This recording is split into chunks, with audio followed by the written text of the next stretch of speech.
Check, check, testing one. Everything here seems to be working.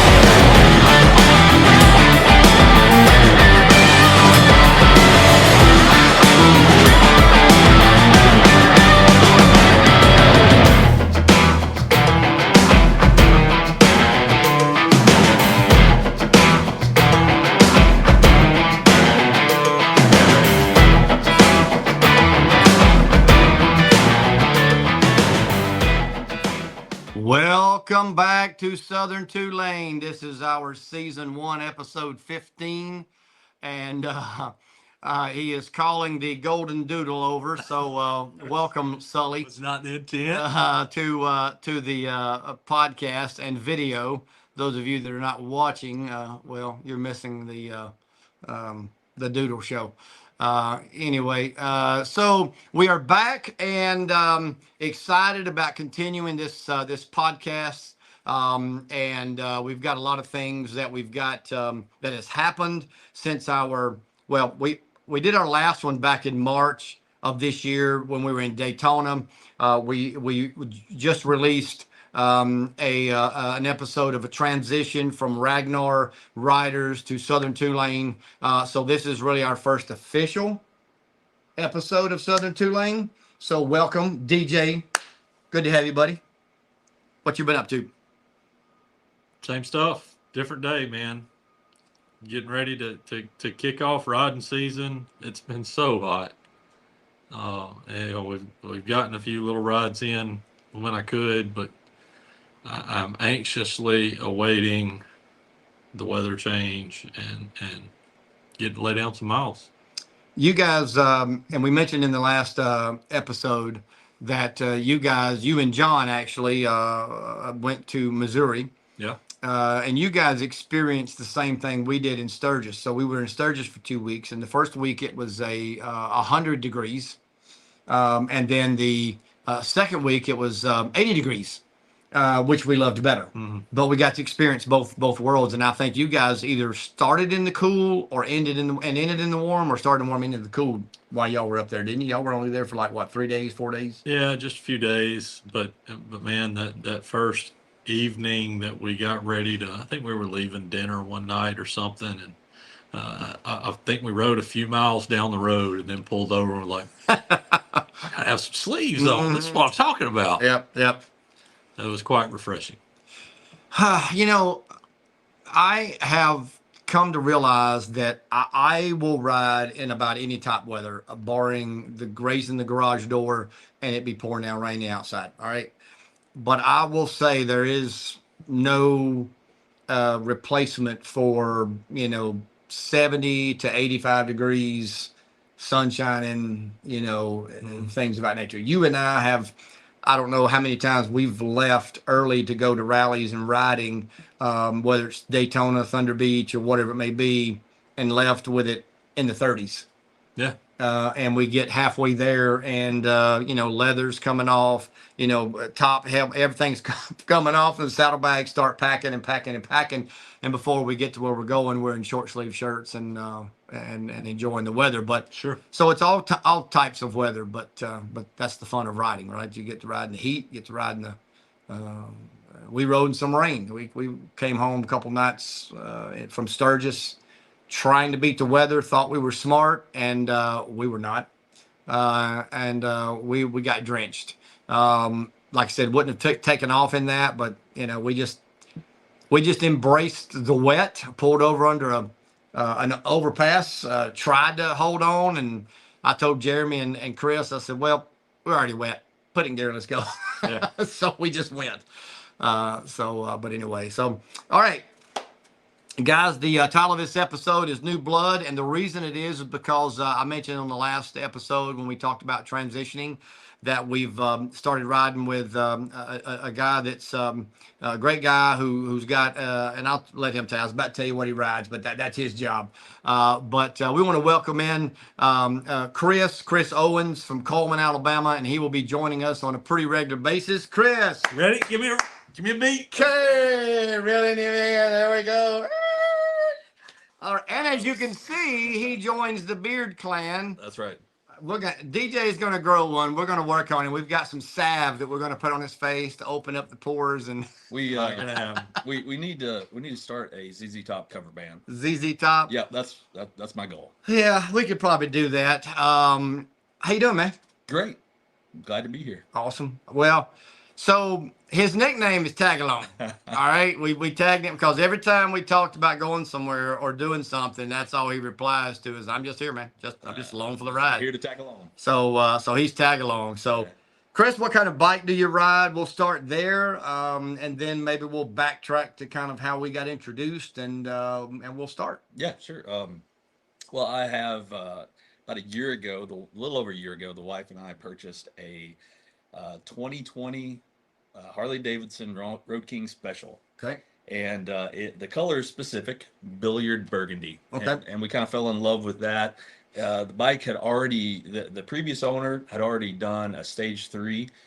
So I reaped the benefits of that. Right. Now, You so inherited that. I did. So I didn't have to do a whole lot of things that I heard you guys talking about on your previous podcast. A lot of the, the cams and the exhaust and all that stuff, all that was already done for me. Right. And I'm playing catch up. Okay. Learning about that stuff after the fact. So Got you. So let's start with the color, the billiard burgundy. billiard burgundy. Now, I didn't know until, by the way, Chris is who went to, we talked about going to Sturgis, and Chris was the one that rode his bike out there. And again, we'll talk about Yeah, that, that's right. give him an opportunity to talk about that 1,500 miles. But I didn't know until we got out there and he was ordering something from one of my, get back whip guy. That is the color of the pool ball. That's right. It's actually called billiard burgundy. That's right. So he actually was able to put you together a whip with that color and Yeah. everything that matched, and it looked pretty cool. Yeah, and flashing So, lights, yeah. changing lights, That's right. LEDs. Yeah. The whole 9 yards. That's right. You know, I told him, I was on a live with him the other day. By the way, Twisted Grip 00, a fantastic guy and does some great work. I actually was on a live with him the other day, and I told him, I said, there's a couple things that we need to do. I said, I've got some ideas for you. Now, he's a one-horse guy. All right, him and his daughter and wife, they do all this work. And their family, a little bit of a history, started out by doing horse bridles. That's their world. Then they entered into the motorcycle world, started riding, and then realized that, well, they could do whips. And so they started doing whips. But I told him, I said, I have a couple ideas. We can make some money. So I got offline and texted him, and we were communicating. I said, it would be awesome if you could make these whips to where they would tie into the brakes, like Custom Dynamics does their lights. So when you hit the brakes, no matter what they're doing, they would turn red. That's doable. Yeah. A little bit of wiring, but that's doable. And I also said, it'd also be cool if you could customize and wrap bars with those, because he uses paracord. And with the LED lighting and all, and then have where they would just some ideas on crazy rally stuff, Yeah. It has no practical use at all. Yeah. I know that wouldn't be something up your alley. So. Randy likes some flashy stuff. He does. But chrome is about as flashy as I'm gonna get. I mean, when it's shining now, there's not much more flashy now, and I don't have chrome these days, so Yeah, we're anxiously awaiting your purchase. it's probably going to happen. Yeah. Yeah. So, DJ, you mentioned in the last episode, or maybe it was just actually, I think a few minutes ago, that you guys were hoping to go to Sturgis because y'all didn't get to go this year due to some of the life's events and all. What do you think would be your goal in going out there to experience? You got a bucket list. You say, hey, when I go here, I got to make sure I do this. We did this to Chris. Hey, you're out here. Give me your top 5 things you got to do, and then we'll try to fit anything else in we can. If not, we'll do it and come back if we're blessed to be able to come back. I would be going for the riding. Sure. I feel like I've been to Daytona. I've number of times. Thunder Beach. I don't really feel like the rally is going to offer a whole lot more to me than what I've already experienced. I can be proven wrong there. Uh, but yeah, that just it goes without saying. I think that the pinnacle of motorcycle riding is the Black Hills and uh, that that general area. Right. So that would be my reason for going out there. I will agree with that. Chris, would you agree? As you've been out there now, absolutely, 100%. I wanted to go to experience the rally, but my primary driving force, and we talked about this, was the riding. Specific things I wanted to see. Never seen Mount Rushmore. Actually, I'd never been to South Dakota before, so check that off my list. Devil's Tower, beautiful, and what was the park that we went to? It's like the surface of the moon, Badlands. Oh yeah, Badlands. Yeah, I mean, just yeah, absolutely gorgeous scenery, unlike anything we have in the southeast. yeah, yeah. It's and I guess if you're from there, you know, you probably don't see everything the same, or you do realize maybe that you have something, but you're seeing it every day, and it's kind of like us down here. You know, I've had a lot of riders that I'm friends with on social media that will ride through here going somewhere and go, oh my God, you know, it's so beautiful in Alabama. No, it is beautiful, but I see it every day, so I don't necessarily have the same take on it they do. Right. But there's no doubt I've been up and down these roads and you know, Lake Garnersville and northeast Alabama, and many times when the weather's just right, and it's some beautiful riding. Yeah, absolutely. We do, and it's probably the case for everybody. You know, they take for granted what they have in their backyard because it's what they're used to. No, I was with my brother a while back. He was telling me about the story about how when he was out in Utah, he was riding down the road with a buddy. They were in a car, sports car or something, and got pulled over by the police officer, and police officer's looking at his ID. He's like, "Oh, you're from Alabama, huh? Man, I hear it's beautiful there. Everything's so green." Well, it's called Alabama the Beautiful. Right? I mean, Yeah, yeah. You're like, well, when you're here, Yeah. you're right. Everything's green. Yeah. There's green pastures galore. So, yeah, but it's something different. Of course, you got, you know, we don't have a whole lot of mountainous areas around here. Not a lot of elevation. Right. A few little areas, you know, where we might get up, you know, what, a couple thousand feet maybe. But yeah, I want to go out west, further up north, experience some of that. I think it's a riding experience probably, and I've been a few places. I still got a lot I want to do, but I would say that I'd say it's probably tops. You know, I've been to the Grand Canyon twice, been to Vegas, been to Arizona, rode all over, rode out there and rode back. You know, and of course all over the southeast, the Blue Ridge Parkway and Natchez Trace Parkway, and you know, and just, but you know, still some areas I want to go to, but I can't imagine anything being an awful lot more better. You know, I tried to explain to some, I said, look, it's, you know, the Black Hills is a lot like a hybrid of Alabama and Arizona. In Arizona, you can see for 100 miles the next mountain because it's flat.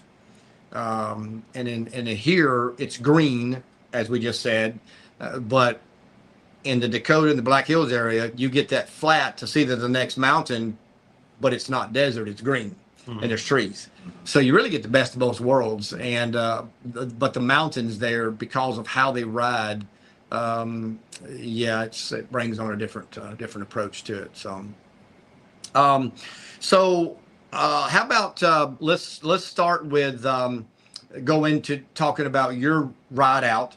One of DJ's fantasy rides that he wants to do that it's just eating him up inside. Like, I don't even have to go much further. We've all got grins on our faces because we know it's his horse crap. No, I think he would, given the right opportunity, but he's eager to get the Saddle Sore 1000 and the Bun Burner 1500, the Iron Butt Association rides under his belt. Man, he's just chomping at the bit. I've done a couple, and but this one right here, left we were already out there. All right, he leaves Birmingham, Alabama at my first official timestamp was 2:41 a.m. 2:41 a.m. on Friday, August the first? Second. Second. Yes. And then proceeds to ride in less than 36 hours. I'll let you take it from there. And because you have a little situation that happened, and that's what I want to get to for sure. Yeah. Because that was a miracle. Yeah, it really was. So originally, I had planned. I have some friends that live up through Kentucky, Indianapolis, and even over into Cedar Rapids, Iowa. And I had planned originally to go that route, a more northern route.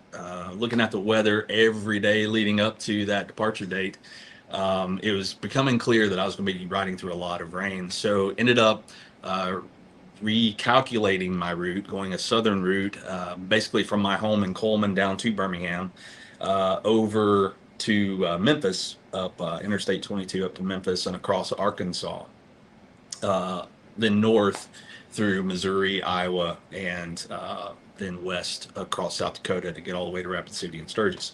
And the event that you're referring to, actually, I was just outside of Joplin, Missouri. And I was in an area where the interstate kind of ran out into a 4-lane highway. It's probably a U.S. highway, something like that. I can't be certain. And while I was still on the interstate, though, I started feeling a little shimmy on the bike, almost like it feels when you got a low tire or something like that in a car. I don't have any, and nothing else to really reference that to. So on this U.S. highway, whatever it was that ran out from the interstate, stopped at a red light, and I'm looking around, checking the bike, trying to figure out what's going on, and I just happened to glance at the engine motor mount. Oh, yeah. And the bolt that holds that rocker arm on there, whatever that's called, I'm not sure that's the proper name for it. That bolt, I thought, had backed out, and I'd lost it somewhere on the interstate. So frantically, I am punching into my GPS, my iPhone. I got to find an auto parts store to get a new bolt to go in this thing. And as I'm riding to O'Reilly's to get a new bolt for this thing, I happened to pass a motorcycle repair shop. And so I thought, hey, I'll pull in here, talk to these guys. They could probably fix me right up. Well, 2.5 hours later, I get back on the road, but these guys were awesome. It was Mike's Motorcycle Shop, and I need to look up the name of that town. And on one of the episodes in the future, I'll talk a little bit more about them if we have time, and I'll give you the exact location of Mike's garage. But those guys, there were 3 of them working on bikes in the garage, and when I walk in, they dropped everything they were doing to look at this problem. Turns out the bolt didn't back out; it broke off inside the mount, which was a little bit bigger deal because Inside the frame. Inside the frame, Yes. because they had to drill it out, and that bolt was not cooperating. They had to retap it, put a new bolt in, and they got me back out on the road. The only other small hiccup I had on that ride, I hit the about 1,050 mile mark. Got to my hotel the first night. I was going to sleep for a few hours, and they'd actually given away my room because there were so many people, I guess, migrating towards Sturgis. Right. And to be fair, they tried to call me, and I was riding, of course, couldn't answer, but I ended up finding another hotel and slept for a few hours, got up bright and early, and then rode on and met you guys. And you wound up officially with what was your 1,547 miles in just over 35 hours. 35 hours? Yeah. Well, I know when you arrived, you still had, I think you were right at the 1,500 mile marker when you arrived. Yeah. But you still had a couple of hours to go.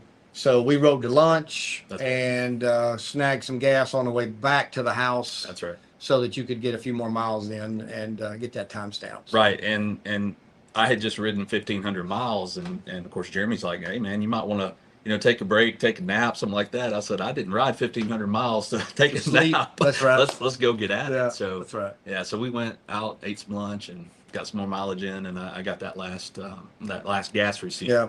Right there in Rapid City. We ate lunch at Sicky's Garage. Yeah. If you don't know the Delicious. Sicky's Sick Boys line of bikes and their builds and their stuff, they've got a restaurant in Rapid City, South Dakota. Pretty cool place with just burger stuff, but it was definitely a cool place to go to. Yeah, it was. I'd be down for the burger stuff. The rest of that story, though, as awesome as it sounds. Yeah. Not my jam. Yeah, but and I've said this before, and I'll say it over and over again. Part of the reason why I ride is for those kinds of stories. I love stories. I feel like I'm a storyteller, and I love the experience of something like that. Even though there's hiccups, that just adds to the lore and the pull of the motorcycle riding for me. I feel as though there's always a hiccup. Yeah. There's always a story. I think we've Yeah. actually said that before. Yeah. Randy lobbed out his introduction to you, and that's all well and good. I feel like we skipped right over my introduction. Yeah. Okay. Which went something like, Randy shot me a text, said, "Hey, I know you're leaving for Panama City in the morning. There's a guy that's going to meet you at the gas station." He's gonna ride with you." Right. I did do that. So And that's I got Ryder, to you back I up. was like, Yeah. okay, great. Yeah. Yeah. Well, let's this guy get. Well, I knew you already had somebody from the local Zippy Mart, Yeah, 7-Eleven that was Yeah. going to ride down with you. right. And so I thought, but you know him, but you don't ride with him on a regular basis. So I thought, what's another bike? Yeah. It wasn't a big deal. All was good, but there's always that chance. Yeah. that chance. I don't know if I've told you this, but DJ comes pull. I'm the first one there at the gas station where we meet up. The other guy and two other bikes actually Yeah. pulled up. I'm talking to them, then DJ rides up, and I'm seeing things on his bike I've never seen before. Because I'm new to a lot of this stuff, and I'm like, "Hey man, you mind if I take pictures of your bike?" He's like, "Yeah, go for it." That's So, good stuff. yeah. So it was only 2 weeks before that, maybe. You and I knew of each other through my sister, Right. but never met once Yeah. years ago. Yeah. Years ago. We were both married to different people, and Yep. kids were much younger and all that kind of stuff. And she had said he's looking for somebody to ride with. Think you guys might hit it off. So I came up to a place that was we ride to a lot, actually, Gunnerville, which is about an hour's northeast of here. Right. Kind of met you one night, reintroduced, and I don't know, the rest was kind of history. You were like, "Yeah, I'd like to go," and I got to say, I mean, because I full disclosure for me, I never have any trouble speaking somewhat the truth. I was even a little hesitant. I was like, I don't. It's kind of like I was watching a video the other day, and the guy, said, "Hey, y'all watch out. My what did he say? Something was on the ground. His vibe was on the ground. Don't step on his vibe." He was having fun, and I was like, I have fun at these rallies. I know this guy. I don't want him to step on my fun, my vibe. I know DJ and I, we do pretty good, but I don't. Okay, so we'll give it a shot. Thunder Beach was one to give it a shot. Yeah. It was safe. So I thought, well, it's kind of like videos that I have sent through text to you guys in groups. Some things I'm like, if I have to see it, I'm gonna share it with you guys. I'm gonna make you have to see it. It could be gross. It could be whatever. So I was like, well, if I'm gonna have a new guy, I'm gonna give DJ a new guy. Yeah. So, hey, if you weren't thinking about for sure coming, now you are. Yeah. And I don't know if you were going somewhere with that story after we got on the road, because there was a story out of that. Yeah, and That's where I was going. Yeah. touch on that. So here I am. This is, I feel like you and the other people were just kind of going with me, right? I was going. I said, "Hey, let's all meet up. We'll all ride down there together." None of us, you and I had never met before. Never. So, Yeah. we weren't, like you said, really close or anything. It was just, we live in the same area. We're all going to the same place. Right. Good times. So I'm leading, and we hit the interstate. We're trucking along. I don't know. We got from Birmingham. We started off just north of Birmingham. We got I don't know. We stopped for breakfast Somewhere around Pelham. or Alabaster, Yeah. and I parked the bike, and y'all were like, "Dude, you got oil all over us." Yeah, Jeff's like, "I taste it. It's in my mouth." I think it's 30 weight, but no, 50 weight. It's in my mouth. So we got to looking, and yeah, here I am with this nice bike that I just finished building, and I think it's great. And it's blowing oil all over everybody behind me, and we nursed it along down to the dealership in Montgomery. Did they flank you or get in front of you going the rest of the way down? Or No, not really. I think really by that time Gave him a little more distance. Wow. Yeah. yeah. By the time we had gotten that far, I think most of the problem was over. But yeah, had to pull into Montgomery Harley Davidson and let them tweak a couple of things. Ended up not being a big deal, probably my fault, but story for another day. But again, you go on these trips, and it seems like there's always something. well, There's always a story to tell, always a hurdle to overcome, a challenge somewhere along the way. it is. And I got to say the same thing. You know, whether it's a ride, for a day, to somewhere or a few hours, or for a week or a weekend. I do desire to come back home with memories, whether it's on my camera or in my head. Yeah. And the ones in my head are far more vivid and clear and fun than the ones on camera. But and some stuff don't make it to camera. Wink, wink. Or get deleted afterwards. Thankfully. Exactly. But no, it's fun. And and you and I and John had talked often about we'd made numerous trips together and rides together and had laughs. And we talked in the spring while I think we were in Daytona, that, even going to a rally that we, go to often, we could read it like the back of our hand, know everything in and out, know where all the restaurants, know where all the happenings, nothing's new per se, but being there with friends and the camaraderie, like-minded folks, it's just an opportunity for a short period of time to kind of get away from reality, I guess, and just kind of have fun and enjoy, laugh and joke it off a little bit. So that's what we do. So yeah, we do a Yeah, lot of that. you always come back with those little nuggets. oh yeah, you do. Remember that this Yeah. one time in Daytona? Time in Daytona. We've told that story. Wow. When John and I were in Missouri, he led me all over God's creation in Missouri. He had spent some time studying to figure out what routes we needed to ride, and he was leading the way. And there was one point in time I was about out of gas. Yeah. Like I was, most of you watching this or hearing this probably got Harleys. At some point, it starts flashing at you, telling you, hey, would you like for me to find a gas station for you? Because apparently, dumbass, you're not going to stop. Apparently, you don't know So what one's I've at. already cleared that notification, and then it goes, you go down to your mileage range is, it's a little bit, a little bit, a little bit, and then it's just low. Yeah. It's just low range.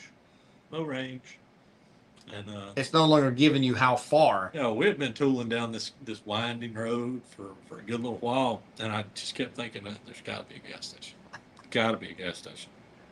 And it never came across one. We were coming up on a stop sign. I saw John put his foot down, and he found, like he was fixing to take off from that stop sign, and I started honking my horn and trying to get his attention, and he finally saw that I was trying to get his attention. I pulled up beside him and I said, hey, you remember that one time we was riding around in Missouri and ran out of gas? He said, oh, what are you talking about? I said, you got to remember Yeah. because I ain't leaving my bike. And you're going to be trying to figure out how to get a gallon of gas back to wherever I'm sitting. So one time when John's on here, we'll elaborate on that story, but it was interesting. One of those, remember that time. Remember those times. And we've got them, I guess, in about every city that we've went to, or even talk. I mean, you and I and John have even taken off on a full day and went and just did dealership, shelf, as John likes to call it, shelf checks, and brought back, memories of that. So, but I mean, in the end, whether it's building a bike or riding or doing what we're doing right now, this is kind of what we do. This is why we do what we do. We like it. We enjoy doing it with each other. It's just, and we've got other guys. We've got John that rides with us periodically. And that's another thing that I don't know that we ever even did an episode on back, when we were doing pre-regulars Ragnar, where John actually kind of moved away on us. So that's one of the things also that became a little bit of a cog in the mechanism of being able to get him on consistently. And then we've got Jeremy, my brother-in-law. He'll be joining us some, but just just having fun and rehashing some of this stuff, and then also again talking about things we're doing to the bikes, because we've made some changes, and on the next episode we're going to talk about some of those changes we've made. There's new purchases that are coming up, and things of that nature. So one last thing I'd like to do, if you guys would oblige me here, I want to go back to Chris and get a little bit of, speaking of this one time. So his first rally, again, rode with DJ down. They didn't know one another. Got down. They camped out in the same house, just one wall between them. So again, and I'm in another room, a little bit more than a wall between, but we didn't know each other, but just absolutely had a blast, and it became what appears to be hopefully a lifelong friendship and riding fun times. But I remember taking him to Frank Brown Park. You remember that? Oh yeah. And he had already seen our bikes and some stuff we'd done, and we go scrolling in, and I'm legit, like I'm having to go buy tissue because like he's slobbering out the side of his mouth, and I'm walking around daubing it like a baby cutting teeth. Out of all the things, In his defense, That's not the not girl really an with the beer exaggeration. stance. Yeah. well, that's what I was talking about. You thought I was talking about the parts. No. Girl with the beer stands. Oh my God! But what all started was we went somewhere one night, and where did we go? We went down to It was a salty goat. Salty Goat. Is I don't the know if place. that's where you're going with this story, but we were no, there that night. we went to had to- well. We're there every night. So again, since our last episode, there's been some things happening, because this may turn out to be we may have to tell this story now. So we went to a place down from Thunder Beach, and I can't remember the name of it. It was Grayton's Beach. There was a restaurant down there at Grayton's Beach where there were AJ's. spring breakers. AJ's at Grayton's Beach. AJ. There were some spring breakers. Yeah, it was motorbike week. Motorbike. Motorbike. Motorbike week. Yeah.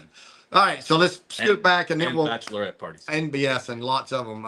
Anyway, so you got some work done. We were going down to that place, and when we got back, you were like, my headlight, my lights just not as bright as yours. And DJ and I That's were right. like, well, you got a credit card, So, We'll hook you up. I can spend your money better than I can anything else. I yeah. don't consider myself good at a lot of things, Yeah. but spending somebody else's money, Oh, excellent. I think I've got a degree somewhere, certificate. Well, when your sister was kind of prepping me Mhm. to go with Right. you, on Yeah, that's right. when your sister was prepping me to go with you on this trip, or Right. meet you down there. She pretty much said, just pull out your credit card and hand it to him.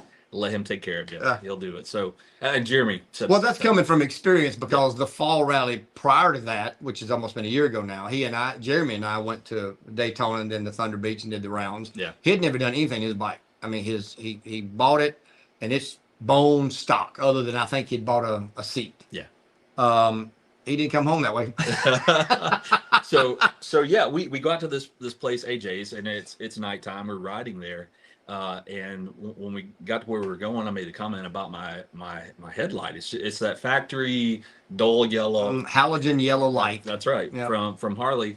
Works okay in the city, but we're out there in the boonies, and DJ mentions all the deer he saw off in the side. I don't know if I would rather know they're there or not know they're there, but I didn't see nothing on the sides of the road. So I knew that's one thing I'm going to have to get done right now, especially with all the night riding that I do. So you guys took me over to the custom was it Rick Rack, or it was Custom Dynamics that? No, I think it was actually the Fairing the Exchange. Fairing Exchange, Exchange, that's right. which they are a seller of custom dynamic Right, stuff. right. And I don't know, few $100s later, and Yeah. he was Yeah, that's right. And you were bright and shining. so not just the headlight, but the turn signals, Yep. the lamps in the front, which are white and turn amber. You Mhm. turn on the signal, which is really cool. But also got the whole back end redone. New. I think that changed the entire Yeah. look of the bike, Yeah. especially from behind. Yeah. So if you look at the stock Road King 2020 Road King, you got the two round. Yep. What do they call those little lollipop Little, lights. little T-bar something like that. looking. Yeah, Yeah. that's right. And it's got the license plate holder tied to it too. So redone that whole back end, and it really the more lights you have on the back, the more lights people can see, the better. Oh yeah. And yeah, it was more than a few $100s, but we got all that done. So And, there was this one time at Thunder Beach. that's right. That's right. But yeah, you guys, and so part of the pull for me and listening to Ragnar Ryder's podcast, and I'm so new to all this stuff, and it was such a blessing for me to be. Yeah, I had been to one other rally, a smaller one up in Tennessee, almost a year ago, several months before going down to Thunder Beach. But I never did any of that vendor stuff. Didn't navigate it. I just did a couple of events and went for the riding. And I was only there for a couple of days. So for you guys to kind of take me by the hand, not literally, figuratively, and kind of walk me through, okay, these guys specialize in this. These guys, what do you want to do to your bike? Let's get to that first, and then okay, well here's my contacts with this place. Let's go talk to them. So having that hand to hold. Through that whole experience, and I'm learning a little bit more every day. But to go have that initial experience at a rally and have vendors do something to my bike on the spot, that was awesome, and that was part of the draw, part of the pull for me to be here. And I would say that was, in a nutshell, our whole reasoning for doing what we're doing. I mean, to your point that you said in our last episode, I think, was that, you and I and John had sat around and I guess pissed away hours of good conversation, and before we started putting them on recording, and realized that we're pretty good at this chatting it up. So, but that was one of the things that we wanted to do. We wished that we had somebody. I remember our first rally together. We go scrolling in down to Destination Daytona, and we go back there and Tony Ash and them, those guys, they're great folks. I have went back and I've taken business to them. They're great folks. But they were putting in stereo systems, and DJ and John went back there and was like, hey, what do you do? Well, I'll do it for this amount of money. Well, we'll be back here in the morning. I come in there and said, well, I got a little bit older bike, and what about money? I'll do, well, so we all three left there with just revamped stereos and thought we had the baddest thing that had known to man. Yeah. We got back and started doing a little research, and we realized that the combination of what they gave us and sold us was great. But as you become educated about it, it was not so great. It wasn't that each individual item was not good in its own manner, but in the system that he sold, which is their way of doing things down there. Hey, we're going to put together this kit. It's XY dollars, and we're going to install it, because that's quick, boom, bam money for them to get bikes in and out of those rallies. Sure. We realized that it wasn't. So since then, we've had some other builds, bought some other bikes, and we've done things a little bit different. Mainly because, we're not nearby Tony, and he couldn't go in there and customize what we wanted for him. But so, and if I may, listeners, viewers, they're probably gonna to listen and watch and go, why is Chris involved in this whole conversation? And I am the demographic. I coming into this, I'm just thankful to tag along, like we've talked about before, tag along Chris. But I'm going to ask a lot of questions that listeners and viewers probably already know the answers to. But the guy, the gal that we're going after, the listener that we're going after, probably going to ask a lot of the same questions I do. Probably going to have a lot of the same first experiences and thoughts and ideas and things like that pop in my head that they're going to have. So hopefully on this journey, I don't embarrass myself too much, and maybe it's going to help create some good content for people out there like me.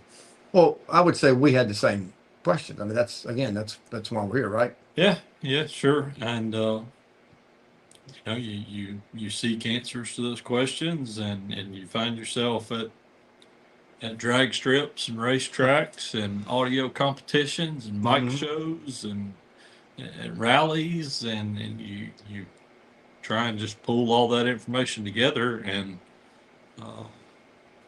share what you know. I mean, we've talked to Hey, I'll name a few because I have, we don't get sponsored by anyone. And, I used to make a little disclaimer on our, I guess I need to do it again, but we're not professionals. So anything that we say is, there's no legal binding that we're telling you to do it or not do it. If you want to make changes to your bike, seek your local mechanic and get some, some advice from him. But at the end of the day, we've talked to Cicada, we've talked to Sounds, we've talked to Volunteer Audio, we've talked to Sinister. I mean, I think we've talked to them all at some point, and including some independent guys around here and the Harley shops about audio before we kind of settled on where we wanted to be with everything. So we've always said, don't be afraid to ask questions. That's the thing. And I will, definitely. Good. For sure, for sure. DJ, what else you got before we wind this one down? Anything? No, not in particular. I do think we need to make mention. I think our intent here is to not just be limited to motorcycles. I know that's going to be the bulk of our content, but I look forward to just kind of sharing life with you guys as well. Yeah. Yes. Probably, and I thought about it after our transition podcast. That should have been part of that discussion. Our goal here at Southern Two Lane, even though the name indicates motorcycle riding, is to really talk about a gambit of things. We want to talk about, like DJ said, life, family, and yes, religion, politics. I'm not here to convince you to believe what I believe, nor am I'm going to listen and believe or whatever it is that you may believe if you comment below or send us messages. But I believe we should be a world of willingness to open and listen. And then we make our own decisions based off of that. That's part of our founding fathers' desire and the Constitution, as well as what we believe as Judeo-Christian folks, in that the biblical version is the same. But yes, that is our goal, and I want to be able to do that. We may have an episode that we don't even talk about motorcycles. I can't imagine that, but could be one. Where we talk about events in life and happenings in life. Matter of fact, I'd like to get John on one day here pretty soon to talk about the little one that was just born. Yeah. They had some complications, and that was again part of the things. And I won't go into that; it's not my place. But I'd let him do it if he wants to. And they have themselves a little miracle baby. And we're excited for them. Definitely exciting times ahead, and we're excited and looking forward to it. And I will say this too: we are in a basement in one of our homes here, and you can see his motorcycle stuff in the wall behind us. A lot of events, but some of this will be morphing and changing as we go along, just simply because we needed to kind of get this thing underway. So we're makeshift doing. We're also recording here off of some DJI mics and an iPad using StreamYard. A combination of everything. Pretty good. So if you see imperfections or the sound is not the best or whatever, just know that we are improving and we're going to continue to work on it. That's another aspect that Chris brought to it, is that he's done some of this in the past, like myself. DJ has also done some of this, doing some, shall I make a pun here and say you've actually done some DJing in the past? Yeah, okay. I did. You see where I went with that, didn't you? I like it. DJ the DJ. So DJ the DJ. Back in the years ago, where he hosted some radio shows and did some stuff, and Chris and I, and all three of us actually at one time or another, have stood the pulpit, done music and some other aspects in life. So, but here we are. But anyway, we want to try to make this as good as we can and as enjoyable as we can, and the best technology we can that's affordable to us. So in the meantime, if Dixon or Reinhardt or some of our good buddies out there that we buy a lot of stuff from wants to sponsor, I'll give you my cash out. Moscow Moto. That's right. All the shout outs. We bought stuff from all. Yeah, that's right. That's right. I don't have my Dixon hat on this time. I had it on last one. Nasty Baggers, got your stuff on here. Clockworks, got your stuff on. So hey, we'll give shout outs. We don't mind if we got good quality stuff. We're definitely going to wear it, use it, and give you shout outs. But looking forward to more. In the meantime, God bless you guys. Thanks, Chris, for coming on. Looking forward to more. Yeah, you bet. And TikTok is at Southern Two Lane. YouTube is at Southern Tulane. Instagram is at Southern Tulane. And I think we have an email address, but we're going to get together with all that and be a little better prepared here in the future. In the meantime, God bless you. Take care of yourselves. Until next time, Southern Tulane out.